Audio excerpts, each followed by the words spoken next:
یہ جو فیملی ہوتی ہے نا، یہ تسبیح کی طرح ہوتی ہے. اور ہم نے دیکھا ہے کہ یہ جو ہے نا تسبیح کے اوپر والا حصہ، یہ ماں باپ ہوتے ہیں. جب یہ چلے جاتے ہیں نا تو اپنے بھائی بہنوں کو جس طرح تسبیح کے دانے بکھرتے ہیں نا، اس طرح بکھرتے دیکھا ہے. جب تک ماں باپ ہیں پہلے تو ان کی برکتیں لینا، اور جب یہ چلے جائیں نا تو یہ دانے بکھرنے مت دینا، جوڑ کے رکھنا اپنی فیملی کو. یہ فیملی یہی تو پیار ہے زندگی میں. تھوڑے سے پیسوں کے لیے بھائی بہن لڑتے ہیں، جائیداد کے لیے بھائی بہن لڑتے ہیں، تھوڑے کاروبار کے لیے لڑتے ہیں. ارے قربان کر دو، کوئی بات نہیں، بھائی کو تھوڑا زیادہ چلا جائے، بہن کے میری بہن کے گھر میں ہی جا رہا ہے نا، یہ تیرا ہے، یہ میرا ہے، نہ کیا کرے. یہ گھر کی محبتیں آپ کو بہت ساری بیماریوں سے بچاتی ہیں. حدیث پاک میں آتا ہے جس کا مضمون ہے جو چاہتا ہے کہ اس کی زندگی میں اضافہ ہو جائے، عمر میں اضافہ ہو جائے، بری موت سے بچے، اسے چاہیے کہ وہ صلہ رحمی کرے. صلہ رحمی کیا ہے؟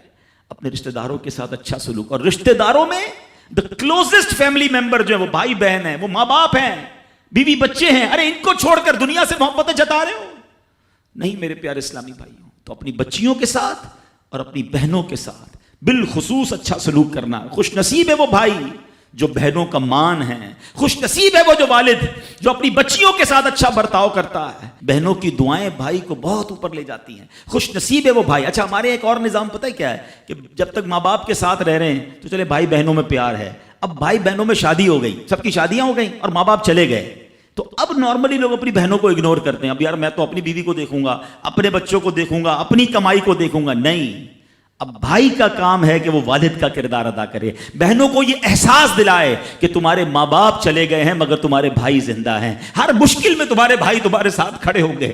کبھی بہنوں کو یہ ریئلائز مت کرانا کہ وہ اکیلی کہیں کسی پرابلم میں ہو تو وہ اکیلے میں سوچے کہ میرے ماں ہوتی تو میں ماں سے بات کر لیتی، باپ ہوتا تو میں باپ سے کہہ دیتی، بھائی کو کیا کہوں وہ تو سنتا ہی نہیں ہے. ہیں ایسے بھائی آج بھی کہ بہنیں انہیں اپنا دکھ بھی شیئر نہیں کرتی ہیں، بلکہ بھائیوں کو پڑی ہی نہیں ہے بہن کدھر گئی. یہ مت کرنا. اگر تم اپنے ماں باپ کی روح خوش کرنا چاہتے ہو نا تو بھائی بہن جڑ کے رہو، بھائی بہنوں میں پیار رکھو. یہ پیسہ سب کچھ نہیں ہے. ارے جو کچھ میرے پاس ہے اگر میرا بھائی بہنوں پہ خرچ ہو جائے تو اس سے اچھی کیا چیز ہے. یہ یاد رکھے جو سوشل میڈیا پہ ہزاروں فرینڈ بنائے بیٹھے نا کہ میرے 5000 فرینڈ تو میرے 10,000 فرینڈ، کسی دن بستر پر پڑو گے نا اسپتال میں تو اس بستر کے کنارے تمہیں تمہارے بھائی بہن ہی نظر آئیں گے. سوشل میڈیا والا تمہارا جو سارے دن چیٹنگ جس کے ساتھ واٹس ایپ پہ لگے ہوئے ہو نا گروپ میں، کوئی نظر نہیں آئے گا. جب تمہارے گھر میں کوئی بچے کا پرابلم ہوگا، آدھی رات کو اگر تمہارے گھر کوئی آ کے تمہیں دلاسا دے گا تو تمہارے بھائی بہن ہوں گے. بہنوں کو حقیر نہ سمجھنا، یہ ان لوگوں کے لیے بھی درس ہے. اسلام جب نہیں آیا تھا نا تو بہنوں کے حقوق نہیں تھے، ان کو کوئی ورثے میں حق نہیں دیتا تھا، بہنوں کی شادیاں نہیں کرواتے تھے. مگر آج بھی کچھ قبائل سنا ہے ایسے ہیں، آج بھی بدبخت کچھ لوگ ایسے ہیں جو بہنوں کے حق دبا لیتے ہیں. ارے بہنیں تو غم گسار ہوتی ہیں، بہنیں تو بھائیوں کا مان ہوتی ہیں. ارے بہنیں ہوتی ہیں تو گھر میں رونق ہوتی ہے. ارے بہنوں کو عزت دیا کرو، بہنوں کو پیار دیا کرو. اللہ کے حبیب فرماتے ہیں ایسا بھی ہوا کہ کچھ لوگوں کی ماں باپ جلدی چلے گئے، اب بھائی پر بہنوں کا بوجھ ہے. ایک صحابی کے بارے میں آتا ہے ان کی 6 یا 7 بہنیں تھیں اور سبحان اللہ وہ اپنی بہنوں کو انہوں نے پالا، اپنی بہنوں کو باپ بن کر پالا. ان کے بالوں میں کنگھی بھی کرتے تھے. اور جب بہنوں کی شادیاں ہو گئی، بہنیں بڑی ہو گئی، اپنی شادی تاخیر سے کی اور شادی بھی کسی بیوہ سے کی.